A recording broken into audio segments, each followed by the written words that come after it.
She smirked. I'm just with you until someone better shows up. I replied, sounds good. Then I started dating her best friend. The voicemail she left after seeing us at her favorite restaurant said it all. Looking back, I should have seen the signs earlier, but sometimes you need someone to spell out exactly how little you mean to them before the truth really hits. It was a Tuesday evening in downtown Seattle, and we were at this rooftop bar overlooking the Sound that Amber had insisted on trying because her Instagram feed needed more elevated content. I was nursing a beer and watching the fairies drift across the dark water when she dropped the bomb with the same casual tone she used to order her overpriced cocktails. You know, Jason, I've been thinking about us, she said, not bothering to look up from her phone where she was swiping through what I now realize was a dating app. I mean, you're fine for now, but you're not really marriage material. You're more like practice. I set down my beer and actually looked at her, waiting for the punchline that never came. Practice for what? I asked, genuinely curious about where this was heading. For when I find my actual soulmate, she said matter-of-factly, finally glancing up at me with those perfectly contoured eyes. Look, if I'm being totally honest, you're maybe a 5 out of 10 on the ambition scale. You work at an aquarium, Jason. That's not exactly CO material. The casual cruelty of it hit me like cold water, but what struck me more was how rehearsed it sounded, like she'd been practicing this speech. So what am I, then? I asked, surprised by how calm my voice sounded. You're useful, she said with that same infuriating smirk. You split bills, you don't embarrass me at work events, and you're reliable. Think of yourself as my interim solution until I find someone with real potential. She gestured around the expensive bar we were in. Someone who can actually afford places like this without checking their bank account first. I took a long sip of my beer and looked out at the water, processing what she just said. 14 months of what I thought was building something real, and I was apparently just a placeholder keeping her seat warm. Fair enough, I said finally, which clearly wasn't the reaction she expected. Her eyebrows shot up, and for the first time all evening, she put her phone down completely. That's it? You're not going to fight for us or anything. Fight for what? I asked, genuinely confused. You just told me I'm practice. Why would I argue with someone who's actively looking to replace me? She stared at me for a long moment, and I could see the gears turning. This wasn't going according to whatever script she had in her head. Most guys would at least try to convince me they're worth keeping around, she said, a note of irritation creeping into her voice. Most guys probably don't get told they're interim solutions over cocktails. I finished my beer and signaled the waiter. Besides, if you're that unhappy with a 5 out of 10, you should definitely upgrade. Life's too short. The confusion on her face was almost comical. She'd expected tears, begging, maybe some grand gesture to prove my worth. Instead, she got practical acceptance, and it was clearly throwing her off balance. So that's really it? You're just okay with this? I'm okay with honesty, I said, pulling out my wallet to cover my portion of the bill. Thanks for finally being direct about where I stand. As I stood to leave, she grabbed my arm with a grip that was just a little too tight. Where are you going? I thought we could talk about this more, maybe work on improving your situation. My situation is that I'm practice for your real relationship. What's to improve? I gently extracted my arm from her grip. Enjoy your search, Amber. I hope you find what you're looking for. I walked out of that bar feeling oddly liberated, like a weight I hadn't realized I was carrying had just been lifted. She'd done me a favor, really. No more wondering why she seemed distracted during conversations about my work, no more pretending not to notice how she'd scroll through her phone when I talked about the coral restoration project I'd been developing. The project she dismissed as playing with fish, but that had actually caught the attention of some major marine conservation organizations. As I walked to my car, my phone buzzed with a text from her, "You're making a mistake. I was trying to help you become better." I deleted it without responding and drove home to my small apartment, where I spent the evening reviewing research papers and thinking about what I actually wanted from life. It wasn't until the next morning that I realized something that would change everything. I was finally free to be myself, and there was someone who'd always appreciated that version of me more than Amber ever had. 3 days later, I found myself at the coffee shop in the University District where I knew Lily spent her Thursday afternoons tutoring kids from the local community center. I told myself it was coincidence, but honestly, I needed to talk to someone who knew Amber well enough to help me understand what the hell had just happened to my life. Lily Chen was hunched over a small table with two middle schoolers, patiently explaining fractions with the kind of genuine enthusiasm that made me remember why I fell in love with teaching others about marine life in the first place. She'd always been the polar opposite of her roommate. Where Amber commanded attention, Lily earned respect through quiet competence. When she looked up and saw me approaching, her face immediately shifted to concern. "Jason? What are you doing here? Is everything okay?" The kids she was tutoring looked between us curiously, so I waited until she'd finished their session and sent them off with homework assignments and encouraging smiles. Once we were alone, I sat down across from her and just started talking. "Amber told me Tuesday night that I'm her practice boyfriend," I said without preamble. "Apparently I'm a 5 out of 10 on the ambition scale and she's keeping me around until she finds someone with CEO potential." Lily's coffee cup stopped halfway to her lips, her eyes widening in what looked like genuine horror. "She said that? Out loud? To your face? Word for word? Called me her interim solution?" I rubbed my forehead, still processing it myself. I mean, I knew we weren't perfect, but I thought we were at least real. "Oh my God, Jason." Lily set down her cup with shaking hands. "I am so sorry. That's absolutely horrible, but honestly, it explains so much about the things she's been saying." My stomach dropped. "What things?" Lily looked genuinely uncomfortable, like she was debating whether to open a door that couldn't be closed again. God, this is awful to repeat, but she's been telling our friend group for months that you're too boring for her long term. That you work with fish because you can't handle real responsibility.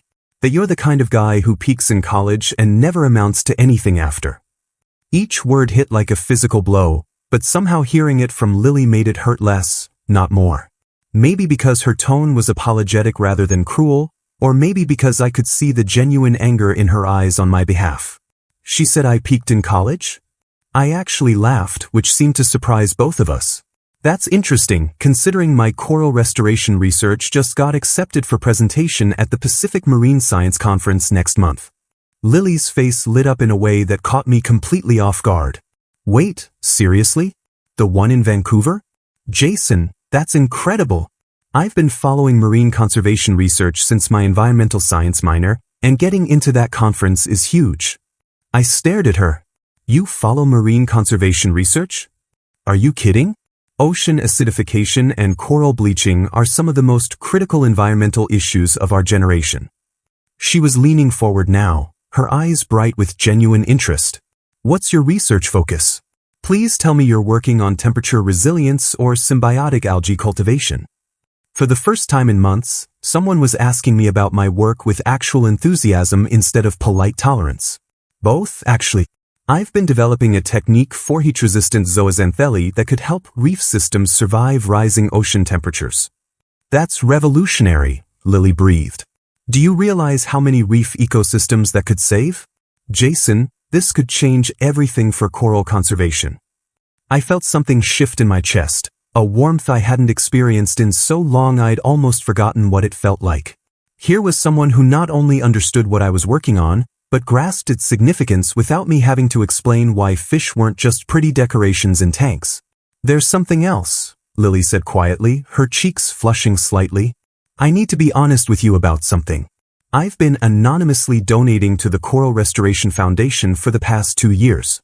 It started after I overheard you explaining coral symbiosis to Amber at that house party, and she just rolled her eyes and changed the subject to some reality show." My breath caught. "That was you?" "Those anonymous donations have been helping fund some of my preliminary research." "I hope they might." She smiled, the first genuinely warm expression I'd seen directed at me in months. "I believe in what you're doing, Jason. Always have. And hearing how Amber talks about your work, about you, it makes me sick." We sat in comfortable silence for a moment, the weight of mutual understanding settling between us. Finally, she spoke again. "I know this might sound terrible timing-wise, but would you like to get dinner sometime? Not as revenge against Amber or anything like that, but because I genuinely love to hear more about your research. And because I think you deserve to spend time with someone who sees your value instead of treating you like a consolation prize." I looked at her across that small coffee shop table, This woman who'd been quietly supporting my life's work while my own girlfriend dismissed it as playing with fish, and felt something I hadn't felt in months, hope. I'd really like that, I said. But you should know, Amber's going to lose her mind when she finds out. Lily's smile turned slightly mischievous. Let her. Some people need to learn that treating others as disposable has consequences. I should have known that someone who called me her interim solution would somehow become possessive the moment I stopped being available on demand. The first sign of trouble came exactly 1 week after my coffee shop conversation with Lily, when Amber started blowing up my phone after seeing an Instagram photo of us at an environmental activism meeting. "What the hell is this?" she texted, along with a screenshot of Lily and me holding protest signs about ocean pollution. "Since when do you go to activism meetings? And why is my roommate there?" I stared at the message, genuinely baffled by the implied ownership in her tone. "Since I care about the environment I study for a living," I replied. "And Lily volunteers with 3 different conservation groups." "That's not the point," came her immediate response. "You're trying to steal my support system. This is pathetic even for you." The irony was staggering. The woman who'd literally told me she was shopping for my replacement was now upset that I'd formed a friendship with someone who shared my interests. But Amber was just getting started. Over the next 2 weeks, she began a campaign that could only be described as aggressively contradictory. She started bringing random men from her CrossFit gym back to the apartment she shared with Lily, making sure to introduce them loudly as potential upgrades from my previous situation. I heard about this through Lily, who came home one night to find some muscle-bound guy named Brad examining their kitchen like he was planning to renovate it. She literally told him he might be living there soon, Lily reported with exhausted frustration. Then she spent an hour explaining why her last boyfriend was too boring and unambitious to deserve someone like her. But while Amber was auditioning replacements, she was simultaneously sending me increasingly unhinged messages demanding I stop manipulating her friend group. When I didn't respond to her texts, she escalated to calling me directly. "You think you're so smart, don't you?" she said during one particularly memorable 2 a.m. phone call that I answered only because I thought there might be an emergency. "Playing the victim, making everyone feel sorry for you. Amber, it's 2 in the morning. What do you want?" "I want you to stop poisoning people against me. Lily barely talks to me anymore, and I know it's because you're filling her head with lies about our relationship." I sat up in bed, genuinely confused. "What lies?" "I told her exactly what you told me, that I was your practice boyfriend until you found someone better." "That's not," "You're twisting what I said. I was trying to motivate you to improve yourself. By telling me I wasn't marriage material? By being honest about your limitations." Her voice was getting shriller. Most people would appreciate constructive feedback instead of just giving up like a quitter. The conversation devolved from there, but the pattern was established. Amber had somehow rewritten history in her mind where she was the wronged party trying to help me become a better person, and I was the ungrateful villain who'd manipulated the situation against her. Things escalated further when she discovered through LinkedIn that my coral research had been picked up by National Geographic for a potential documentary feature. Instead of congratulating me, she sent a group text to our mutual friends. Apparently Jason thinks he's some kind of marine biology celebrity now. It's amazing what people will do for attention when they can't handle honest feedback about their dead-end fish job. The dead-end fish job comment made me laugh out loud, especially since 3 major marine research institutions had reached out about collaboration opportunities in the past month. But her behavior was starting to affect Lily, who came home one day looking exhausted and frustrated. "She cornered me in the kitchen this morning," Lily told me during our second coffee date. "Spent 20 minutes explaining how you're a manipulative loser who's trying to steal her friends because you can't handle rejection. Then she asked if I was stupid enough to fall for your fake sensitive guy act. I'm sorry you're dealing with this," I said, meaning it. "Maybe we should cool things down until she calms down." "Absolutely not," Lily said firmly. "I'm not going to let her control my friendships because she can't handle the consequences of treating people badly. Besides, someone needs to tell you the truth about what she's been saying behind your back for months." That's when I learned the full extent of Amber's character assassination campaign. According to Lily, Amber had been systematically undermining me to anyone who would listen, calling me emotionally stunted, claiming I had no real ambition, and suggesting that I was the kind of guy who would never amount to anything significant. She'd even told people that my marine biology work was just an excuse to avoid getting a real job, and that I lived in a fantasy world where playing with fish counted as a career. The final straw came when I discovered Amber had been stalking my professional social media, screenshotting my posts about research milestones and sending them to people with sarcastic commentary. When I posted about receiving approval for my conference presentation, she shared it to her story with the caption, "Some people really think studying fish makes them important." That night, I blocked her on everything and told Lily I was ready to stop hiding our friendship. "Good," she said, "because I made us dinner reservations for Friday night, and I don't care who sees us." Friday evening arrived with that perfect Seattle autumn weather, crisp air, clear skies, and the kind of golden light that makes the waterfront look like something from a postcard. Lily had chosen Waterfront Bistro, this elegant seafood place with floor-to-ceiling windows overlooking Elliott Bay, and I have to admit, walking in with her felt like stepping into a completely different version of my life. She wore this simple navy dress that somehow made her look both sophisticated and approachable, and when she smiled at something I said about the restaurant's commitment to sustainable fishing practices, I felt that same warmth I'd experienced in the coffee shop but amplified. "You know what I love about this?" she said as we settled into our table by the window. "I can actually talk to you about things that matter without feeling like I'm boring you to death." "You could never bore me," I said, meaning it completely. Amber used to zone out the moment I mentioned anything related to my work. I started thinking maybe I was just bad at explaining things. "You're not bad at explaining things." She was bad at listening to anything that wasn't about her. Lily reached across the table and touched my hand briefly. "Jason, you light up when you talk about marine conservation. It's one of the most attractive things about you." I was about to respond when I saw Lily's expression change, her eyes widening as she looked past me toward the restaurant entrance. "Oh no," she whispered. "What?" I turned around to see Amber standing in the doorway, scanning the dining room with the intensity of a predator hunting prey. She was with some guy I didn't recognize, tall, muscular, probably another CrossFit recruit, but her attention was entirely focused on locating us. "She's here with Derek," Lily said under her breath. "The personal trainer from her gym. They must have been at Sashimi Dreams next door."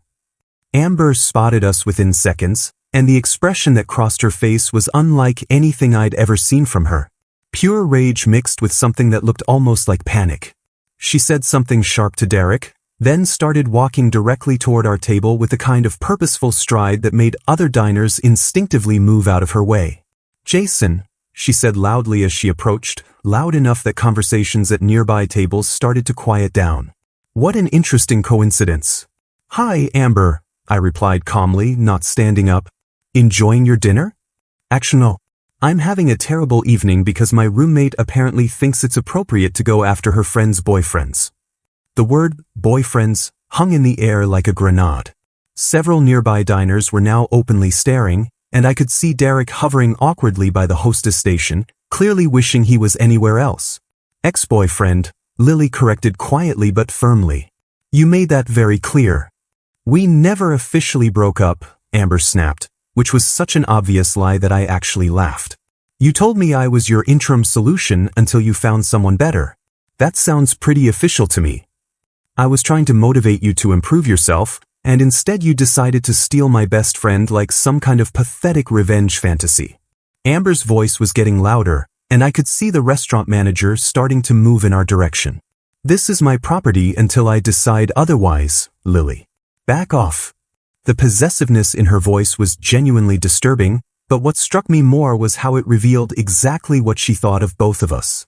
I was property to be disposed of at her convenience, and Lily was expected to follow orders like an obedient subordinate. "I'm not anyone's property, Amber," I said, standing up now because the situation was clearly escalating beyond reasonable conversation. "And neither is Lily. You don't get to treat people like objects and then get upset when they make their own choices.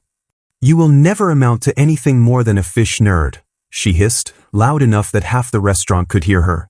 "You're boring, you're unambitious, and you're delusional if you think anyone could actually love you for who you are instead of what you provide." The cruelty was breathtaking, but what surprised me was that it didn't hurt the way it would have a month ago. Instead, I felt oddly sorry for her. If that's really what you think of me, then I'm glad you're looking for someone else, I said. You deserve to be with someone you actually respect. That's when Derek appeared at her elbow, looking mortified. Amber, maybe we should go back to our table, he said quietly. People are staring. I don't care if people are staring, she screamed, and that's when the manager arrived with 2 servers who were clearly prepared to escort someone out if necessary. Ma'am, I'm going to have to ask you to lower your voice or leave the premises, the manager said in that politely firm tone that restaurant staff perfect for situations exactly like this. This is harassment, Amber declared, pointing at me and Lily. They're flaunting their relationship to hurt me emotionally. We're having dinner, Lily said calmly, which is what restaurants are for. The manager looked between all of us, quickly assessing the situation with the practiced eye of someone who dealt with plenty of dinner drama. Ma'am, if you're not dining here tonight, I'll have to ask you to leave so our guests can enjoy their meals in peace. Derek took Amber's arm. Come on, let's go. This is embarrassing. Embarrassing? Amber shook him off. What's embarrassing is watching my ex-boyfriend downgrade to my charity case roommate while I'm right here looking like this. She gestured to herself with the kind of dramatic flair that made several diners pull out their phones. Security arrived at that moment, 2 polite but serious-looking men who flanked Amber while the manager explained that she needed to leave immediately. This isn't over, she said as they escorted her toward the exit, Derek trailing behind her with his head down. You'll be crawling back to me within a month, and I won't take you back. I sat back down as the restaurant slowly returned to normal noise levels, other diners gradually resuming their conversations with the kind of excited energy that comes from witnessing quality drama. Well, Lily said, taking a sip of her wine with remarkably steady hands. That went about as well as expected. I'm sorry, I said. This is exactly what I was worried about. Don't apologize. She showed everyone in here exactly who she really is. Lily smiled.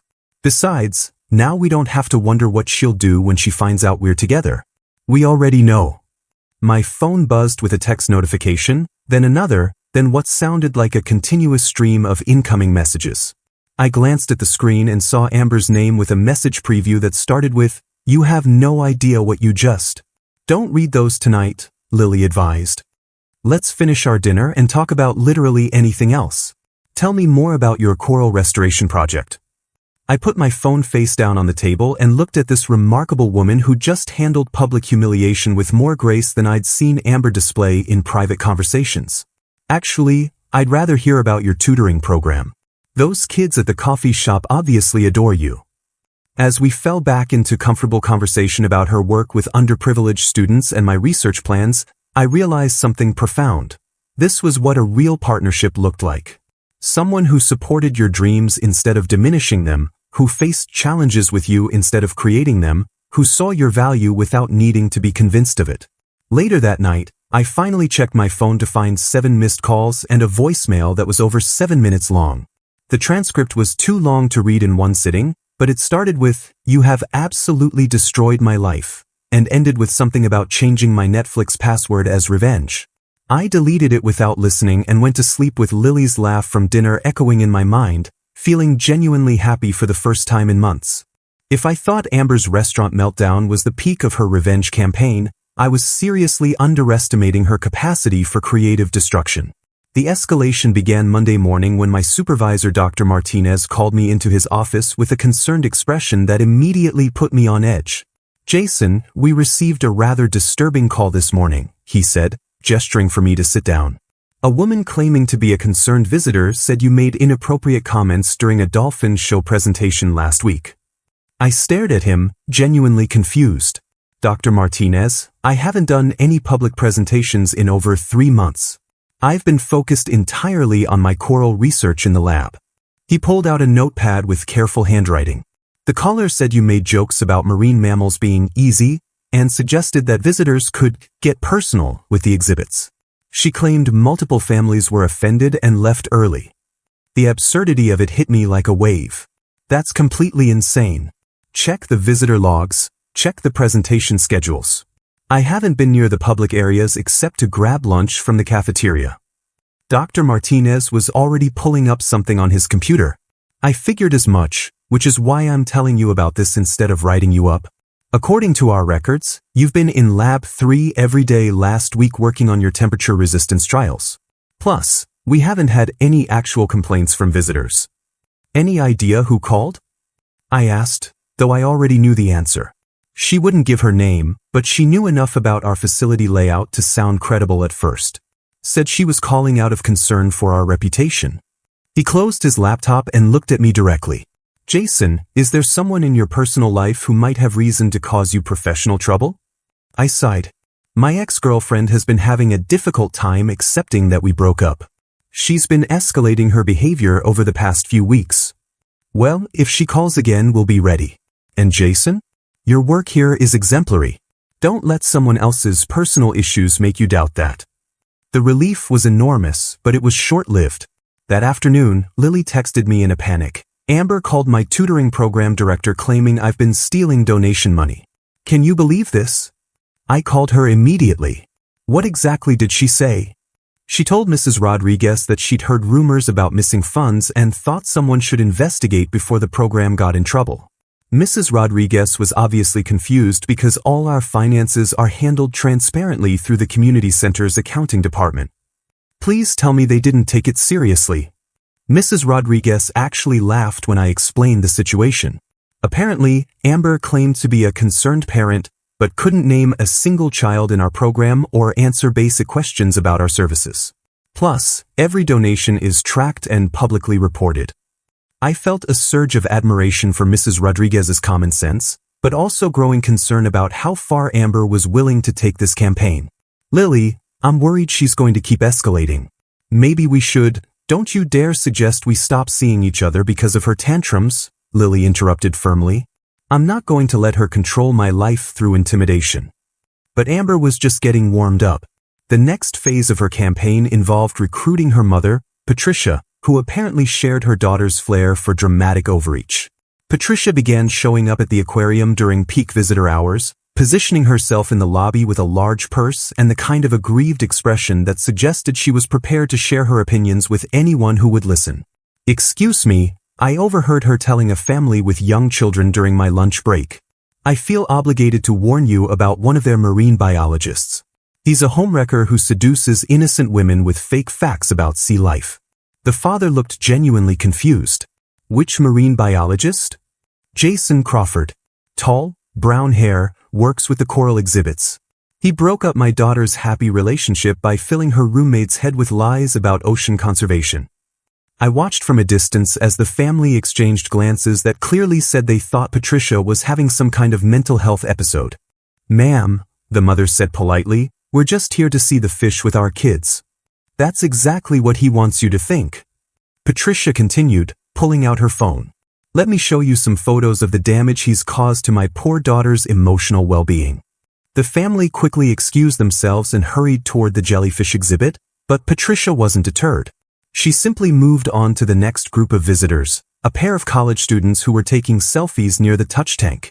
Be very careful around the marine biology staff, she warned them. Especially the coral researcher. He uses his scientific credentials to manipulate vulnerable women. One of the college students looked up from her phone with interest. Wait, are you talking about Jason Crawford? He's like a legend in our marine biology program. His research on heat-resistant zooxanthellae is revolutionary. Patricia's expression faltered. Well, yes, but, oh my God, is he here today? The other student asked excitedly. Professor Williams showed us his preliminary data last week. If this technique works, it could save reef systems worldwide. He's manipulative, Patricia insisted weakly. The manipulation is called peer-reviewed scientific research, the first student said with barely concealed eye-rolling. Ma'am, are you feeling okay? Security eventually escorted Patricia out, but not before she'd managed to approach at least a dozen visitor groups with her warnings about my dangerous influence over women through marine biology education. The aquarium director was less amused than Dr. Martinez had been. This is getting ridiculous, Jason, she said during our meeting that afternoon.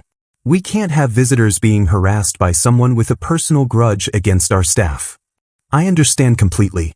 What can I do to help resolve this? For starters, we're banning her from the premises. We've got her on security footage, so if she comes back, we'll have her arrested for trespassing.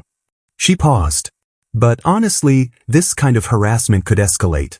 Have you considered getting a restraining order? The suggestion sobered me. Was this really my life now? Getting legal protection from someone I dated for over a year? But Amber wasn't finished with her character assassination campaign. Her final masterstroke was creating fake Yelp reviews for the aquarium, each one claiming that I provided inaccurate information during educational programs and made visitors uncomfortable with inappropriate comments.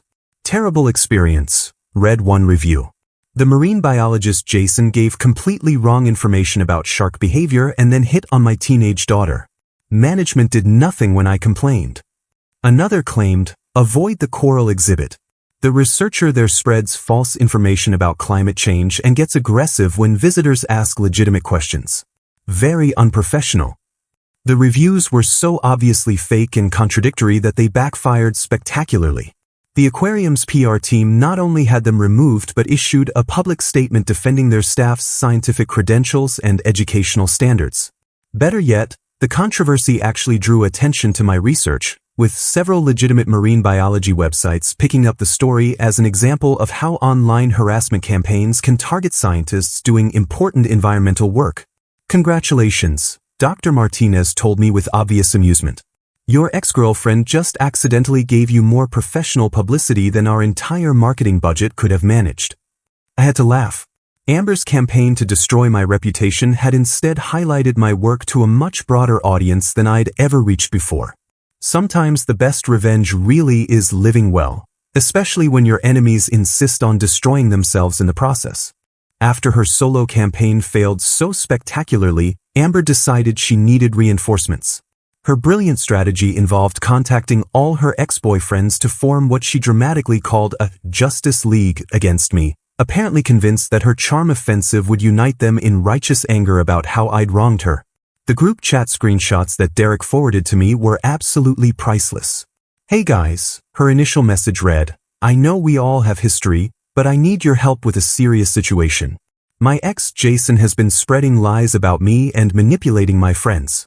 As men who cared about me, I hope you can help me set the record straight.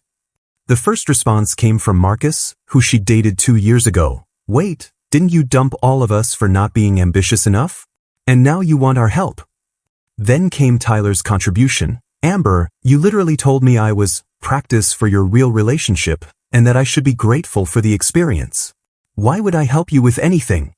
But the real gold mine was when Brad, the CrossFit trainer from a few months back, chimed in. Hold up, she told each of us we were the love of her life? Because I have screenshots where she called me her soulmate while apparently dating 3 other guys. The group chat descended into chaos as her ex-boyfriends compared notes and realized they'd all been subjected to identical manipulation tactics. Marcus shared screenshots of Amber calling him the most amazing man I've ever met, while simultaneously posting about being single and focusing on myself. Tyler revealed that she'd asked him to co-sign a car loan, then dumped him the week after he declined. Brad disclosed that she'd expected him to pay for her gym membership, personal training sessions, and protein supplements because supporting your girlfriend's fitness goals is what real men do. The coup de grace came when someone named Kevin joined the chat. Are you guys talking about Amber Chin? He wrote. Blonde, works in real estate marketing, has a roommate named Lily? Because she tried to get me fired from my teaching job last year when I wouldn't lend her money for a vacation. The group chat dissolved within hours, but not before Derek reached out to me personally to apologize. Dude, I am so sorry about that restaurant thing, he texted. I had no idea what I was getting into with her. She made me pay for a $300 dinner, then spent the entire time criticizing my conversation skills and telling me my personal training career lacked real potential. No worries, I replied. Live and learn, right? Seriously though, you dodged a bullet. She showed me these texts she was sending you, calling you pathetic and boring, then 5 minutes later she was asking if I thought she could get you back. The irony was staggering, but the best part was yet to come. 2 other exes actually reached out to warn me about Amber's patterns. Marcus called me directly. Listen man, I don't know you, but Amber has this thing where she tries to destroy guys who don't crawl back to her begging. She did it to Tyler, try to do it to me. Just watch yourself. What did she do to Tyler? I asked, genuinely curious about the scope of her revenge campaigns. called his boss claiming he was stealing from the register, tried to get him evicted by telling his landlord he was dealing drugs, posted fake reviews for his band's performances. The woman is unhinged when she doesn't get her way. The picture that emerged from these conversations was deeply disturbing but also strangely validating. I wasn't dealing with someone having a normal reaction to a breakup. I was dealing with someone who had a documented pattern of trying to destroy anyone who didn't submit to her control. But Amber's recruitment strategy had one final, spectacular backfire. At 3 a.m. on a Tuesday night, she showed up outside what she thought was my apartment building with a megaphone, apparently planning to publicly shame me into crawling back to her. The problem was she'd gotten the address wrong and was actually harassing a retired couple who lived 2 blocks away from me. "Jason Crawford, you pathetic coward," she screamed into the megaphone. "Come out here and face me like a man. You can't hide from your mistakes forever." Mr. and Mrs. Peterson, both in their 70s, called the police after 20 minutes of Amber ranting about my supposed crimes against her emotional well-being. When the officers arrived, they found her in full dramatic breakdown mode, sobbing about how I'd stolen her best friend and ruined her life. "Ma'am, do you know what building this is?" one officer asked patiently. "This is 1247 Pine Street. Jason Crawford lives at 1247 Pine Street." "No ma'am, this is 1274 Pine Street. And the residents here are Herbert and Dolores Peterson, who are both 73 years old and would very much like to sleep." The officers gave her a trespassing warning and suggested she might benefit from speaking to a counselor about healthy ways to process relationship endings. Mrs. Peterson later told me the whole story when I ran into her at the grocery store. "That poor girl seemed very troubled," she said with genuine sympathy. "She kept insisting that her ex-boyfriend was hiding inside our apartment, even after we explained that we've been married 51 years and definitely don't have any marine biologists living with us." "I'm sorry you had to deal with that," I told her. "She's been having trouble accepting that our relationship ended."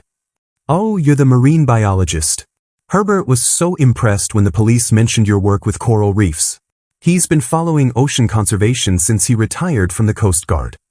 Mrs. Peterson smiled.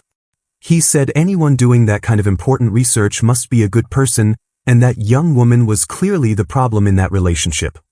I walked away from that conversation feeling oddly grateful to Amber for inadvertently introducing me to my neighbors, who turned out to be delightful people with fascinating stories about their Coast Guard years. Her campaign to humiliate me had instead expanded my social circle and reinforced my professional reputation. It was becoming a pattern. The harder she tried to destroy my life, the more she accidentally improved it. The Pacific Marine Science Conference in Vancouver turned out to be the perfect culmination of everything that had happened over the past few months. I'd been nervous about presenting my coral restoration research to some of the world's leading oceanographers, but having Lily there in the front row, genuinely excited about my work, gave me a confidence I'd never felt during my relationship with Amber. "Ladies and gentlemen," I began, clicking to my first slide showing bleached coral reefs. "What you're seeing here represents one of the most critical environmental challenges of our time. But today, I want to show you a technique that could help these ecosystems not just survive rising ocean temperatures, but actually thrive in them." The presentation went flawlessly. Questions from the audience were thoughtful and engaged. Several researchers approached me afterward about collaboration opportunities, and Dr. Sarah Chin from the Scripps Institution, no relation to Lily, invited me to present my findings at their summer symposium. I was still buzzing with excitement when Lily and I headed to the reception, where she was practically glowing with pride. "Jason, do you realize what just happened in there?" she said, squeezing my arm. "You just presented research that could revolutionize coral conservation to the most important conference in marine science. This is incredible. I couldn't have done it without your support," I told her honestly. "Having someone who actually believes in my work makes all the difference." That's when I saw the commotion near the registration desk. Amber had somehow talked her way into the conference despite having no scientific credentials or conference registration, wearing a cocktail dress that was completely inappropriate for an academic setting. She was arguing with security while gesturing wildly toward the main auditorium. "I need to get in there," she was saying loudly enough for half the reception to hear. "My boyfriend is presenting fraudulent research, and these people need to know the truth about him." "Ma'am, we've already explained that this is a closed conference for registered attendees only," the security guard replied with professional patience. Do you have credentials in marine science? I don't need credentials to expose a fraud. Amber spotted me across the room and her voice got even louder. There he is. Jason Crawford is a fake scientist who manipulates women with lies about saving the ocean. The reception fell silent as dozens of marine researchers turned to stare at this woman claiming their colleague was a fraud. Dr. Martinez, who'd flown in specifically to see my presentation, approached Amber with the kind of stern expression he usually reserved for graduate students who falsified data. Excuse me, miss, but I'm Dr. Martinez, Jason's supervisor at the Seattle Aquarium. Are you claiming that his peer-reviewed research contains fraudulent data? I'm claiming he's a manipulative liar who uses his job to trick innocent women. Amber declared, apparently not recognizing that she was essentially calling the entire conference attendees gullible for taking my research seriously. His so-called groundbreaking technique is just him playing with fish in a lab. The crowd's reaction was immediate and brutal. Dr. Chun from Scripps stepped forward. Ma'am, I've reviewed Mr. Crawford's methodology extensively. His zooxanthellae cultivation technique represents a genuine breakthrough in coral restoration science. Another researcher added, his temperature resistance trials have been replicated by 3 independent laboratories. The results are scientifically sound and extremely promising. But Amber was past the point of rational thinking. She pushed past security toward the microphone that was set up for conference announcements. These people don't know the real Jason Crawford, she shouted, grabbing for the mic. He's a boring, unambitious fish nerd who will never amount to anything significant. That's when she tripped over the microphone cord in her inappropriate heels and went tumbling off the small presentation platform, landing in an undignified heap while her cocktail dress rode up and her purse scattered its contents across the floor. The silence was deafening. Here was a woman who just called a roomful of marine scientists gullible for respecting research she clearly didn't understand, then literally fallen off a stage while trying to humiliate the presenter they just applauded. Security helped her to her feet and escorted her out while she continued ranting about how everyone was being fooled by my fake sensitive guy act. The reception buzz returned to normal within minutes, but several people approached me to apologize for what they'd witnessed. Colleague, Dr. Chin said with obvious amusement, I've been to hundreds of these conferences, and that was definitely a first. Is she always that dramatic? Only when she's not getting what she wants, I replied, which apparently includes having her opinions about marine science taken seriously by actual marine scientists. The story of Amber's conference crash became legendary within the marine biology community. Someone had filmed her falling off the platform, and it became a viral social media moment that actually brought more attention to coral conservation research than any academic presentation could have achieved alone. 6 months later, Lily and I moved into a beautiful coastal apartment in Bellingham, where I'd accepted a position with Western Washington University's Marine Research Institute. My coral restoration technique was being implemented in reef systems across the Pacific, and the documentary featuring my work had been picked up by National Geographic. Amber, according to our mutual friends, had relocated to Portland where she'd reinvented herself as a relationship wellness coach, teaching workshops about releasing toxic attachments and recognizing your true worth. The irony was so perfect I almost felt bad about laughing. Almost. The final piece of closure came when I received an email from Dr. Chin 6 months after the conference. Jason, I wanted you to know that your research has been selected for our institute's annual Innovation Award.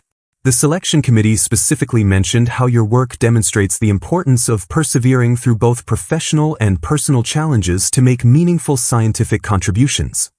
I showed the email to Lily over breakfast in our new apartment, where we could see the ocean from our kitchen window. You know what's funny? She said, sipping her coffee. Amber was right about one thing. You really are just a fish nerd. Is that a problem? I asked with mock concern. Are you kidding? I fell in love with a fish nerd who's helping save the world's coral reefs. That's exactly the kind of boring, unambitious guy I want to spend my life with. As I watched the morning sun reflect off the water and planned another day of research that might help preserve ocean ecosystems for future generations, I realized that Amber had accidentally given me the greatest gift possible. By showing me exactly what it felt like to be undervalued and dismissed, she'd helped me recognize and appreciate someone who saw my true worth. Sometimes the best revenge really is just living well. especially when your former tormentor inadvertently helps you build a better life than you ever imagined possible.